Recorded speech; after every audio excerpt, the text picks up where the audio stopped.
ओम शांति। आज 11 अप्रैल 2022 है और आज के साकार रूप से चले प्यारे बाबा के मधुर महावाक्यों को स्पष्ट करेंगी आदरणीय आशा दीदी। ओम शांति दीदी। ओम शांति। बाबा ने कहा, मीठे बच्चे, तुम्हारी बुद्धि में सारा दिन सर्विस के ही ख्यालात चलने चाहिए। तुम्हें सबका कल्याण करना है क्योंकि तुम हो अंधों की लाठी। नहीं, बाबा कहते हैं जैसे मैं आया हूँ और तुम बच्चों की सेवा पर हो तो तुम बच्चों को भी सब आत्माओं की सेवा करनी है, सेवा के ख्यालात चलते रहे। तो कैसे सब आत्माओं का कल्याण करें। जैसे आपका स्वयं का कल्याण हुआ है तो आपको ये ख्याल आना चाहिए कि आपके भी अन्य भाई बहन हैं, उनका भी कल्याण हो जाए। प्रश्न है, ऊंच पद पाने के लिए मुख्य कौन सी धारणा चाहिए? ऊंच पद तब मिलेगा जब अपनी कर्मेंद्रियों पर पूरा पूरा कंट्रोल होगा। अगर कर्मेंद्रियां वश नहीं, चलन ठीक नहीं, बहुत अधिक तमन्नाएं हैं, हवस है, तो ऊंच पद से वंचित हो जाएंगे। ऊंच पद पाना है तो माता पिता को पूरा फॉलो करो, कर्मेंद्रिय जीत बनो। हर टीचर चाहता है कि उसका जो विद्यार्थी है वो अच्छी पोजीशन से पास हो, और हर माता पिता चाहता है कि मेरा बच्चा जो है वो मुझसे भी आगे हो। तो बाबा ने ये कहा है कि ऊंच पद के अधिकारी तब जबकि आप माता पिता को फॉलो करेंगे, उनके नक्शे कदम पे चलेंगे, स्टेप बाय स्टेप चलेंगे, तो जैसे वो ऊंच बन रहे हैं तो हम भी वो बन सकते हैं। गीत है, नयनहीन को राह दिखाओ प्रभु। बाबा ने कहा प्रदर्शनी के लिए ये गीत बहुत अच्छा है। ऐसे नहीं प्रदर्शनी में रिकॉर्ड नहीं बजाए जा सकते, इस पर भी तुम समझा सकते हो क्योंकि पुकारते तो सब है, परंतु ये नहीं जानते कि जाना कहाँ है और कौन ले जाएगा। जैसे कि ड्रामा अथवा भावी वश भक्तों को भक्ति करनी है। जब भक्ति पूरी होती है तभी बाप आते हैं। कितने दर दर भटकते हैं। फिर बाबा ने कहा कि बहुत समय हो जाता है तो भी गवर्नमेंट स्टैम्प आदि बनाती रहती है, साधुओं आदि के भी स्टैम्प बनाती है, बर्थडे मनाते हैं। ये सब है रावण राज का अथवा माया का भपका। उनका भी मेला मलाखड़ा चाहिए। अब तो हमारे भी 2 स्टैम्प्स निकल आए हैं। फिर बाबा ने कहा कि अब बाबा आया है लायक बनाने। जितना बाबा को याद करेंगे उतना अपना भी कल्याण करेंगे। देखना है कि कल्याण करने का कितना शौक रहता है। फिर बाबा ने एग्जाम्पल दिया, जैसे आर्टिस्ट हैं, उनको ख्याल रहता है कि ऐसे ऐसे चित्र बनाएं जिससे मनुष्य अच्छी रीति समझ जाएं, समझेंगे हम बेहद के बाप की सर्विस करते हैं, भारत को स्वर्ग बनाना है। प्रदर्शनी में देखो कितने ढेर आते हैं, तो प्रदर्शनी के ऐसे चित्र बनाएं जो कोई भी समझ जाए कि ये चित्र एक्यूरेट रास्ता बताने वाले हैं। नहीं, बाबा कहते हैं नए नए चित्र बनाने चाहिए जो लोगों को समझाने में सहज हो और उनको समझने में सहज हो। बाबा ने कहा कि देवियों से भी जाकर मांगते हैं, देवी की पूजा की और कुछ मिल गया तो बस उन पर कुर्बान हो जाते हैं। फिर पुजारी को भी पकड़ लेते हैं, वो भी आशीर्वाद आदि करते हैं। कितनी अंधश्रद्धा है। तो ऐसे ऐसे गीतों पर प्रदर्शनी में भी समझा सकते हो। ये प्रदर्शनी तो गांव-गांव में जाएगी। बाप गरीब नवाज है, उन्हों को ज़ोर से उठाना है। साहूकार तो कोटों में कोई निकलेगा, प्रजा तो ढेर है। यहाँ तो मनुष्य से देवता बनना है, बाप से वर्षा मिलता है। बाबा ने कहा पहले पहले तो बाप को जानना चाहिए कि वो हमको पढ़ाते हैं। इस समय ये ज़रूरी है कि बाबा के साथ हमारे सारे संबंध वो क्लियर होने चाहिए, क्योंकि तीनों में इम्पोर्टेंस है।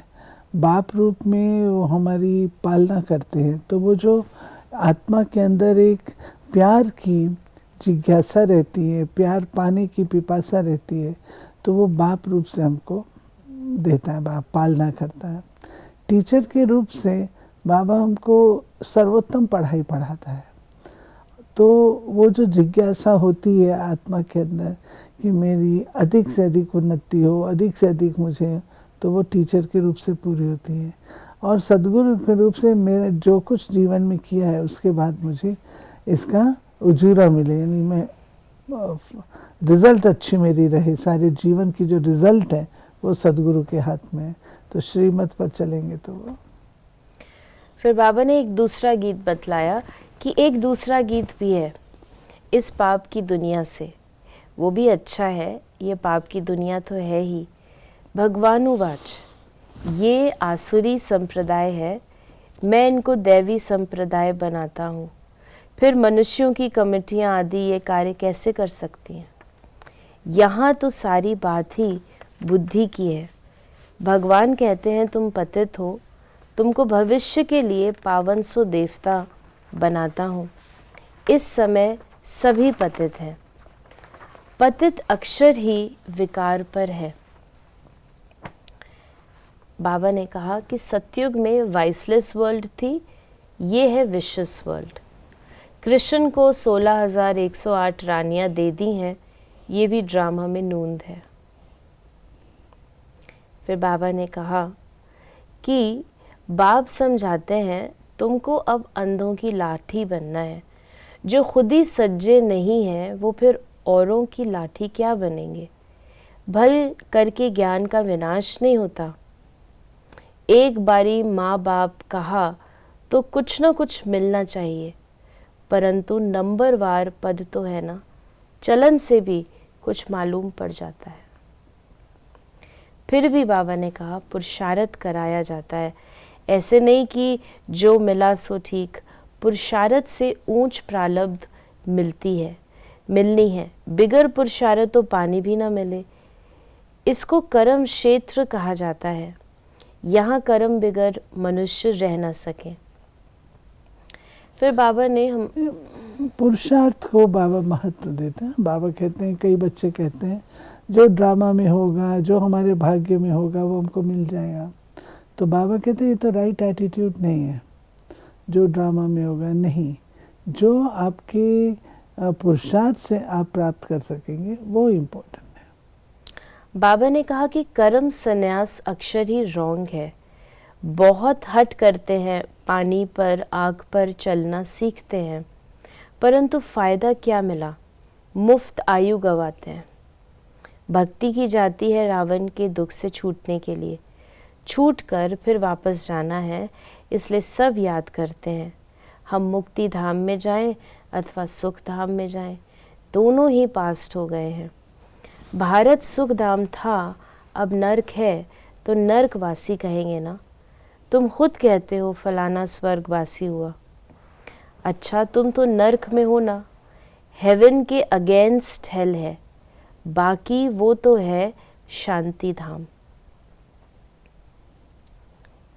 फिर बाबा ने कहा कि इस खेल से कोई छूट नहीं सकते। मोक्ष भी मनुष्य तब चाहते हैं जब दुखी होते हैं। बाबा तो कहते हैं अच्छी रीति पुरुषार्थ करो, माँ बाप को फॉलो कर अच्छा पद पालो, अपनी चलन को सुधारो। बाप तो राह बताते हैं, फिर उस पर क्यों नहीं चलते हो? जास्ती तमन्नाएं नहीं रखनी चाहिए। यज्ञ से जो मिले सो खाना है। हवस, लालच, कर्मेंद्रियां वश में नहीं है तो पद भी ऊंचा नहीं पा सकते। बाबा ने न केवल ये पालना की सारी बातें जो आप अभी पढ़ रहे हैं, ये सब शिव बाबा हम बच्चों की जो पालना करते हैं, रॉयल संस्कार डालते हैं, ये वो बातें हैं। इसमें बाबा कहते हैं कि तुम दिल शिकस्त नहीं हो, पुरुषार्थ करते रहो। कभी हार भी जाते हो तो हर्जा नहीं है, आगे बढ़ो, परंतु अपनी बुद्धि को छोटी छोटी बातों में फिक्स कर लेना छोटी छोटी तमन्नाएं रखना, ये रखना, वो रखना, वो बाबा कहता वो नहीं। तुम हो शिव बाबा के परिवार, शिव बाबा के ऊपर तो कोई है नहीं और सबके ऊपर तो कोई ना कोई निकलेंगे। 84 जन्म में दादा बाबा भी 84 मिलते हैं। शिव बाबा है रचता, अब नई रचना रच रहे हैं, अर्थात पुरानी को नया बनाते हैं। तुम जानते हो हम सावरे से गोरे बनते हैं। स्वर्ग में श्री कृष्ण है नंबर 1, फिर लास्ट में उनका जन्म है, फिर यही पहला नंबर बनता है। तो बाबा ने कहा कि बाप कहते हैं जो श्री कृष्ण पहला नंबर था उनके ही अंतिम जन्म में प्रवेश कर फिर उनको श्री कृष्ण बनाता हूँ। ये बाबा ब्रह्मा बाबा की बात बता रहे हैं, कैसे ब्रह्मा बाबा पूरे 84 जन्म लेते हैं। तो श्री कृष्ण के रूप से मैं नहीं पढ़ाता हूँ, लेकिन श्री कृष्ण की आत्मा ने जो अपने 84 जन्म लिए, अंत में ब्रह्मा रूप है, उस द्वारा पढ़ाता हूँ। आज बाबा ने वरदान दिया, नेचुरल अटेंशन को अपनी नेचर आदत बनाने वाले स्मृति स्वरूप भव। सेना में जो सैनिक होते हैं वे कभी भी अलबेले नहीं रहते, सदा अटेंशन में अलर्ट रहते हैं। आप भी पांडव सेना हो, इसमें ज़रा भी अलबेलापन न हो। अटेंशन एक नेचुरल विधि बन जाए। कई अटेंशन का भी टेंशन रखते हैं, लेकिन टेंशन की लाइफ सदा नहीं चल सकती, इसलिए नेचुरल अटेंशन अपनी नेचर बनाओ। अटेंशन रखने से स्वतः स्मृति स्वरूप बन जाएंगे, विस्मृति की आदत छूट जाएगी। अटेंशन। और स्लोगन है, स्वयं के टीचर बनो, स्वयं के स्वयं टीचर बनो तो सर्व कमजोरियां स्वतः समाप्त हो जाएंगी। तो ये थे बाबा के आज के मधुर महावाक्यों का स्पष्टीकरण।